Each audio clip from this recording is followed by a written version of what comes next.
Raymond, it's such a pleasure to have you on the show. I think there's so much ground we can cover on today's conversation. As we were discussing before the recording, we won't talk about the Habs. Uh, that'll be our Not no-fly yet. zone. There is one question, I guess, maybe to start, a general question. Considering how long you've been in the world of startups and technology, how would you describe the state of startups in Canada today? Well, I think everyone has seen like there's never been more money in Canadian startups, which I think those of us who've been around for a few decades, we're out in the kind of wilderness. Like I started my first company in '96, so it was a very different, different environment. There's less money, but also less kind of, I guess, professionalism from startups about how to raise money. And I think way back then, there was a lot more insecurity. It still exists today, by the way, but I think there's more insecurity around we're kind of a second tier, maybe third tier tech ecosystem compared to the Valley, the Boston's, the Israel, places like that. So I think besides the fact that there's a lot more money now, I think there's a bit more confidence, which I think is a big part of it. Um, when you're being pursued by international investors and you have exits and unicorns and all that stuff, you have this confidence, and then confidence also. Confidence is really key for entrepreneurship. By the way, right? Nobody, even if your confidence is misguided, you need to have confidence to start a company. You have to believe something. So I think the combination of capital and confidence is a really positive thing. Um, that's probably the biggest change, right? That and just real growth. So not just early stage funding is amazing, starts, but actual growth. You see more Canadian companies who are acquiring other companies, expanding. So I think it's a good time to be in the Canadian tech. Yeah, no, absolutely, absolutely, and I really like your capital plus confidence analogy. I think the capital is a consequence of that success, right? So I don't think, like you said, like back in the day, it was hard to get funding. We had to look to international sources. You might disagree with me on this point, but do you see any reasons for what's led to our success? Is it just that the all the factors were there, be it the talent pool, be it the ability? Curious to hear you on how you see the reasons for the ecosystem. I think it's time. I mean, I think that when you're a earlier stage ecosystem, um, you really can't short circuit that cycle where you need, even if all of your bets pay off and all the investments you make mature and they do really well, they do an IPO, they just become a really profitable company, they sell all that stuff. That's about a 10-year cycle each one. And it takes a long time to have an exit or to get to the point where you're a really legitimate big company. So these are about a decade long cycle each time. So I just think enough time needed to pass where those successes started happening. And by the way, I mean, it wasn't a foregone conclusion that just because you invest automatically you have successes. So I want to give everyone, all the entrepreneurs especially, a ton of credit for actually executing, making it happen. But you would never be able to do that in a year or two, even if you had hundreds of billions of dollars put into the ecosystem. Somebody needs to build a company, do all that stuff, have failures along the way. And of course, I don't think that universities are good today and they weren't good before. They were always great universities, great talent. I think that the talent is definitely there, but I frankly think the talent was always there, and we just needed a bit more time to get to the point where now it's Canadians are internationally recognized, and I think the brand of Canada, has generally been pretty good. Our cities, sometimes our politicians, not always.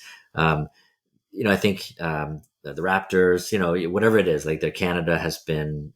I mean, I think it's been seen positively, and that definitely helps as well. Yeah, I like your point about having a good brand, and maybe for you personally, Remy, like you started a company back in the day when there wasn't this aura around early stage startups. So was it something that you always wanted to do, that you kind of like fell into it, or you were compelled to because of an idea, and you're like, hey, I need to like scratch that itch? Yeah, I mean, it's like most entrepreneurs like me, we have kind of a random, like, there's no school really for being an entrepreneur. If there was, I probably wouldn't recommend you go to it. Um, like I thought when I was in high school, I thought I was going to go into like writing and maybe teaching. And then I went in, did my undergrad in classical music. So that's what brought me to Montreal was I studied at McGill. And then somehow by the end of my fourth year, I started a software company in the music lab and then spun it out. So I think for me, it was definitely, it wasn't a linear path for me, like it is. I think it's not non-linear for most entrepreneurs, but I was definitely following a passion. I just really realized one day that I loved music, I loved art, but I loved programming and running a company more, even before I really knew what that actually meant. So I was following a dream that it was a big career change for me, but it was the easiest decision I made. And I found out later that I really enjoy the business part even more than the kind of technological part of running back in the day, kind of a software company. Um, and I haven't, I've always worked with some aspect of startups or entrepreneurs, whether that's running a fund or being an angel or running companies like Hockeystick that serve entrepreneurs. Um, I don't think I ever sat down and said, okay, my career will be working with entrepreneurs. It just worked that way because I love working with founders. I love working with entrepreneurs. I'm sure you're the same way. One of the things I love is that there's never a recession when it comes to entrepreneurs. People, like, even in the worst recession, entrepreneurs are always optimistic and they're always building something. And that's a great kind of circle of friends and peers to have around you. Now you mentioned this thing, Raymond, I found interesting is this notion of belief. Right? So having to believe it, like it could be a bit of naivete, right? If you knew how hard it was, you would have never really started. Going back to, you can't program it. It can't be a school. And I find, at least for myself and other people I've spoken to, it's almost like a journey of self-discovery. So you had mentioned, well, I discovered that I like the business side more than the technology side. Are there any other like key insights of like what you learned about yourself, going through that journey? Oh, there's so many. I think that's one thing that I hear more of lately, which I think is a really good thing, is the recognition that, you know, entrepreneurs and founders are people. We have our own weaknesses. We have our own, like, there's a lot of pressure. And I think that, there's more discussion about like mental health, more discussion around, you know, creativity and what drives that and having the energy and time and space to do that. I think for a long time, certainly early in part of my career, it was all about hustle, grind.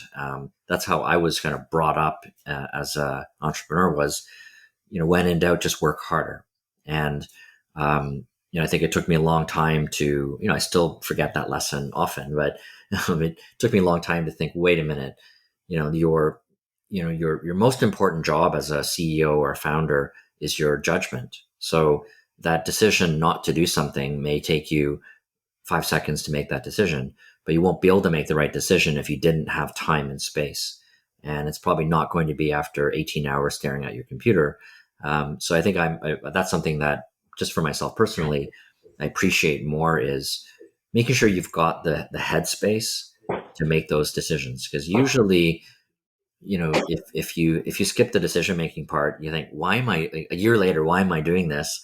I don't remember how I decided to take on this project. Well, it's probably because you didn't think about it enough when you could have made a difference back in the day. Yeah, interesting. I mean, I don't know if we might go off the rails here, but asking you about tips and tricks about finding that headspace, Yeah. like and mental models around decision making.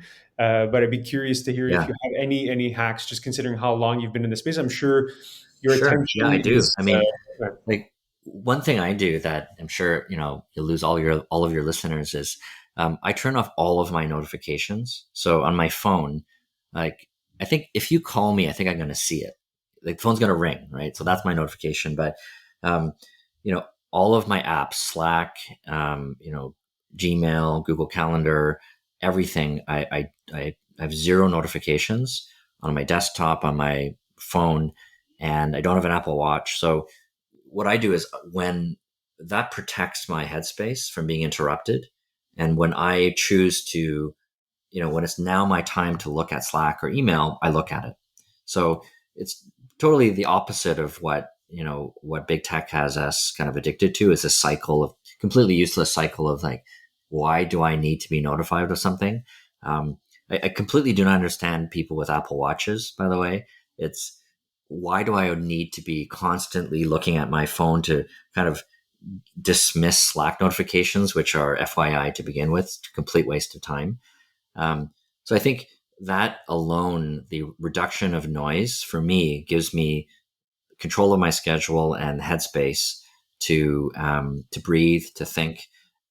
But it's a losing battle, right? You can never win because somebody will always chase you down, and that's fine, right? I've been doing this a long time, but that's probably my biggest one is just I turn everything off. Yeah, yeah, it's like playing whack-a-mole, right? So it's like if you close one notification, there's gonna be five more, so might as well just get rid of them entirely. I might Yeah, pick you up on this advice.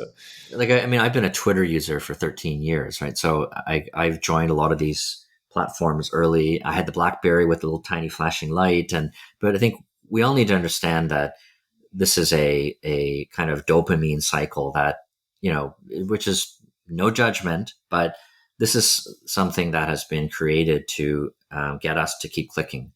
And that exists for games and social media, but also, business communication. We just need to be able to think, is this something good for me? And if it's not, then just don't do it. It's easy. Nobody's forcing you to turn those notifications on. Yeah. Now I'm going to go back to your career as an entrepreneur, right? Also as an investor, but I see how these two have kind of merged now with Hockeystick. So you've been running this business for a few years. Maybe just for the audience, like what is Hockeystick? What are you guys building? Yeah, so Hockeystick is a fundraising platform for small businesses, for startups. We're really trying to make it um, easier, kind of less annoying to raise money, and that's not only kind of venture capital money, but also like bank loans, private loans, grants. Because as an entrepreneur and having been frustrated throughout the process, um, even when you know what you're doing, and not everyone, I'm not saying I do, but even when you know what you're doing, raising capital for your business is very difficult, and it's quite opaque, right? You don't always know why somebody's turned you down. The rules are not clear, and that's I think generally bad for the system, like bad for capitalism, that you have these opaque rules, so that people who really are not eligible for a certain type of funding are going to apply and waste people's time. People who are eligible for a certain type of funding can't find it. So I really hate that inefficiency, because it doesn't benefit anybody. So at Hockey Stick, we're trying to apply technology and our own industry experience, AI, just sort of more intelligent ways to connect founders and entrepreneurs with the sources of capital they need. And it's a problem that I've experienced as an investor, as an angel, as an entrepreneur, and it's something that there's almost this feeling that it should be difficult. I've heard people say this, that, well, if we make it too easy, then we'll be funding bad entrepreneurs. So they have to jump through hoops. And I don't agree with that at all. I don't think, I've never seen any evidence that forcing people to jump through unnecessary hoops just to see if they're worthy of this funding, I've never seen any evidence that that actually works.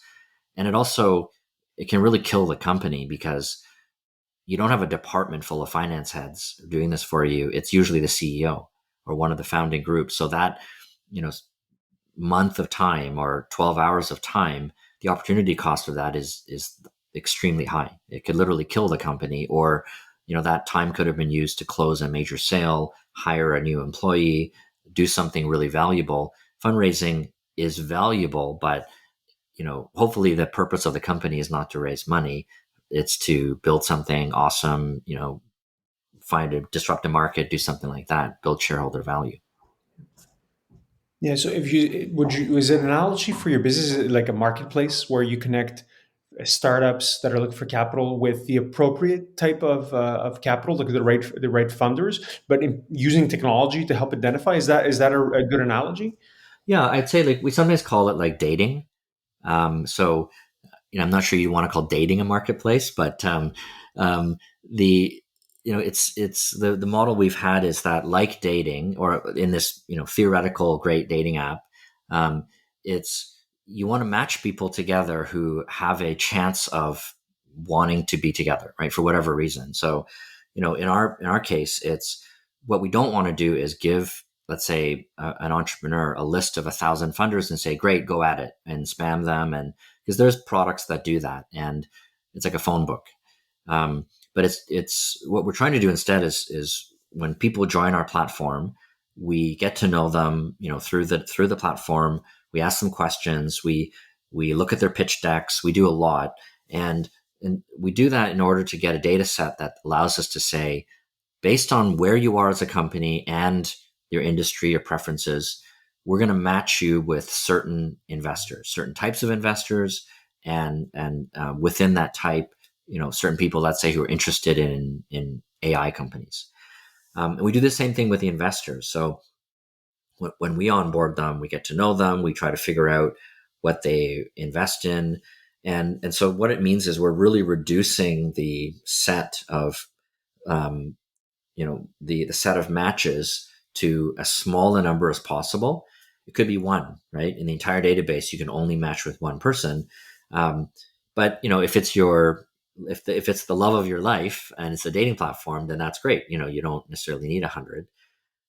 So that's, yeah, we're trying to use different approaches to matchmaking so that the experience, think of it like the experience is, I'm a busy entrepreneur. I need to raise money. I join Hockeystick. It's 100% free. And then with just answering some interview questions, I'm going to be pitched certain types of funders that I can decide, is it, a yes or no? Do I want to meet them or not? And so it's a double opt-in. Then we go ask the funder, hey, there's a match. There's somebody who wants to meet you. Do you agree? Just like dating. And if both sides agree, then the date is the pitch meeting that they set up. And they can do that offline on Zoom. We don't try to get in the way of that, but it's making that connection. So one of the most, I think, successful things about the platform so far is that people are telling us that they're seeing deal flow and meeting investors that they never would have met or they didn't know about.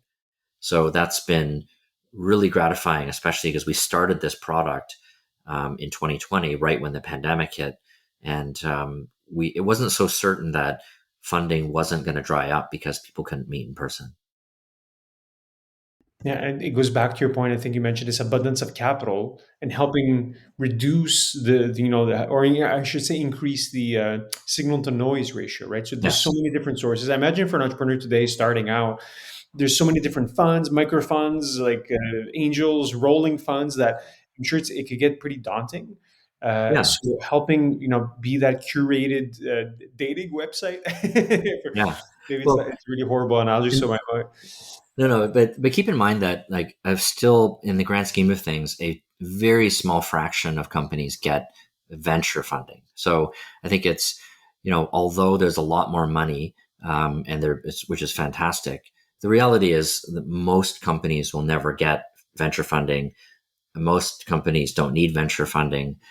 So I think that it's important to say that it's not just about the growing venture industry, which is fantastic, but there are also innovations in like venture debt and private debt. A lot more of those. People like Clearco and others who are trying new things, like new iterations of like merchant cash advances.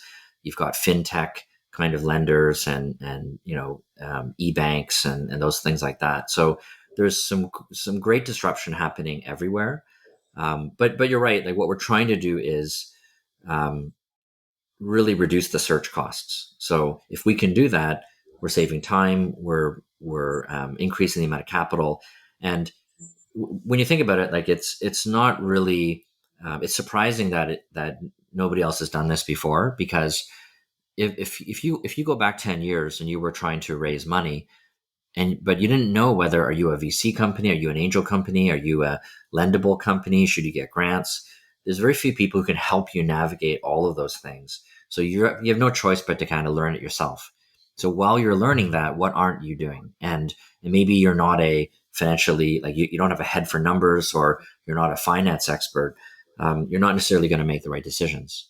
So that, we're trying to solve that, and we think that if we can reduce the search cost and make it better, then ultimately you'll have better companies because you'll have the capital that you need, um, which has not always been the case in Canada. It's they're dramatically reducing that time. I Yeah, imagine the success on your platform is looking at like the match rate, right? So it's like yeah, that'd be like on your dashboard. How many like startups did you introduce to totally. founders? Yeah, Uh, and for us when we started, it's really interesting you bring that up because we were wondering like what is the one metric that matters for our business, and we kind of quickly decided, at the beginning it's um, and especially for angel seed venture where it's initially relationship building.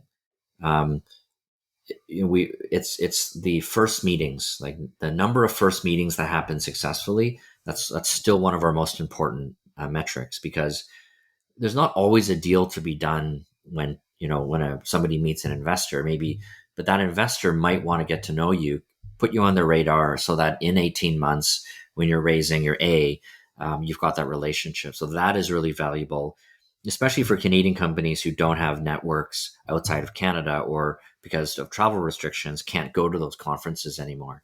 So that's been a really great metric for us, just seeing those connections, thousands and thousands of these meetings that are happening. Yeah, you mentioned the importance of relationships. It makes me think of a company called Pipe that I'm sure you're familiar with, like Yeah, that yeah, funds recurring SaaS revenue. yeah. Do you foresee a day where that relationship component kind of fades away, and it's almost like you just log into your platform, you show your metrics, you validate using some kind of like Hmm. technology that helps you like ensure the accuracy of the data, and then there isn't like you need to know person X at fund that becomes your partner, your board member. Do you see that happening, or is really the human side is like we're not going to change human behavior? You need to have the people part Yeah. in the equation. I think it depends on the asset class. Like I think for debt, I think debt for the most part can be automated, because you've got the bank, you've got your payment processor. Um, I think that the examples you talk about, like SaaS and e-commerce, those are easier because they're kind of recurring online transactions. They're kind of easy to predict. I think even on the debt side, if you're a consulting business or if you're a real estate or doing projects, it's not going to be as easy as just plug into the bank account, because basically any business where it's not recurring, or past results don't necessarily mean future results, that I think there's still a huge opportunity to fund those businesses, but it's going to be more difficult to automate. With venture, I'm not sure it'll ever be automated, because I think there's, even in venture, when you see funds that are who really want SaaS, they ultimately become like private equity funds, right? They're not really venture, because the more proof there is, the less it's venture capital, right? It's because by definition, like once it's a crowded market, you should invest in a fund like a PE fund. They're going to do a better job. Um, but if you're a venture fund, you're looking for the cutting edge, where by definition there won't be a ton of proof. That's when you're looking for proof in terms of the pitch deck, in terms of the founders and their backgrounds. You're looking for leading indicators that are not written in stone. I think historically those are, those like Airbnb and you look at companies like that, um, and Uber. I guess historically, if you look at those kind of companies, um, it wasn't set in stone that it was going to work, and the business model evolved, and the proof points weren't there. I think that's where most VCs want to be. Yeah, you mentioned like it's like the art part, right? Where it's like if the formula is known, then you're going to go after that, or like you said, some kind of private equity company, and that's I think the magical piece to it, right? Like I'm sure you've been in those like pitch meetings where you see an early stage company come in and they're like, here's what we're going to do. And there are three people and a PowerPoint. Yeah, And then you fast forward, a few years and you're like, holy crap, it's like this actual company with hundreds of people. yeah, And it's almost like laughable when you think of that first meeting that people are like ready to throw money at these people. You're like, there's yeah, three people with a PowerPoint. And then, but that's the magical piece that it could yeah. actually transform into this like huge company. Totally. Yeah, it could. It could. So on that front, talking about more art and science, like you recently wrote a book about pitch decks. I'd like to hear about like why write this book, why the importance of the pitch deck. Yeah. So I've been thinking about pitch decks a lot because I've seen literally thousands of them, and we do some reviews of pitch decks on our platform. People asked us, and we realized that you know at Hockeystick we see a lot of pitch decks. We see how well they perform, and we thought, oh, there's an opportunity to do some education. And when I started putting thoughts on paper, it rapidly kind of became this book where with I tried to create a more rigorous approach to pitch decks because if you Google like pitch deck advice, you're going to get 101 Medium posts and top 10 lists, and here's what to do and here's what not to do. But the problem is that they're it's really piecemeal. So you might improve one slide, or maybe you download the Airbnb pitch deck. Everyone does that, but you can't fill in the blanks and create, just change Airbnb, put in your own logo and have the same pitch deck because everything has changed. Like the world has changed since then. So what I wanted to do, and ultimately writing this book called Pitching a Leap of Faith, is create a framework for how do you create a pitch deck from the ground up? How do you do it in a rigorous way to make sure that all the slides tell one story? They're all connected to each other. They support each other.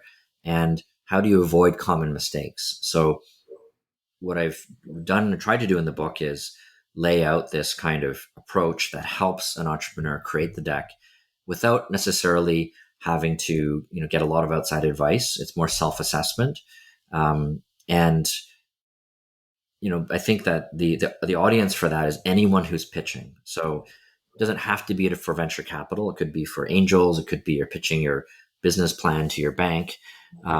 It's really about communicating a story. And I think one thing that people overlook, and why I called the book A Leap of Faith, is that all the evidence of your success is not there, right? You can't predict the future. You don't have a crystal ball. So you're asking somebody, take a leap of faith with me. And I think people overlook that there's so many pitfalls along the way. If you have one bad, let's say, competition slide, you might have had them all the way through, but because you have a bad competition slide, they lose faith because they think, well, if your competition slide is bad, what else are you kind of not what else have you glossed over? And I get worried. And or maybe your market, the market's not big enough and you didn't really work very hard to build up your market size. That tells me that you're not really analytical or you're not really rigorous in your thinking, you're not intellectually honest. So what I try to do is focus on all those areas where if you do it wrong, people quickly jump off the bandwagon because they're scared. But if you do it right, that's going back to what you said. That's that place where three people in a PowerPoint can get somebody to write a check. It just got to be really believable. Yeah. Yeah, and that's fascinating. And if we zoom out and just talk about the industry for a second, like in hockey stick's place in it, how big do you see your own market, right? Considering where we're at today, it feels like it's the embryonic phase of like, the Canadian tech ecosystem. Yes, we have a few big winners, but there's so many different startups. It feels like it's still kind of early days. I'd like to get your thoughts on how you see, hockey stick in this ecosystem. Yeah, I mean, we see Hockey Stick as a global platform, right? So we already have, even though our initial focus kind of, constraining our marketplace from mostly Canadian startups, that's something that we did on purpose. But already half of our investors are outside of Canada, so it's already a global marketplace for capital, and and that's the way capital is, right? Capital flows across borders. It's getting more and more so, and so, for us, it's really if you're a entrepreneur anywhere in the world and you want to raise capital, we want you to use Hockey Stick, and we see the opportunity anywhere where there's an entrepreneur. I think Canada, start doing this in Canada as a start is great because it allows us to test out our technology and our concepts, but it's also a hot space right now, right? So there's a lot happening in Canada. So as we work with international investors, they're bringing us into other markets quite naturally. And, but I think that the fundamental issue of search costs is the same, whether you're in, the UK or Asia or South America. Obviously, some of those places even more difficult than Canada. So it's something that we're proud to do this in Canada first, and in the near future we'll start to expand more aggressively elsewhere. Yeah. So yeah, as information becomes free or is free, the value isn't in the information, right? It's that curation aspect that you guys are doing and building upon. So yeah, it seems like it's a very tantalizing opportunity.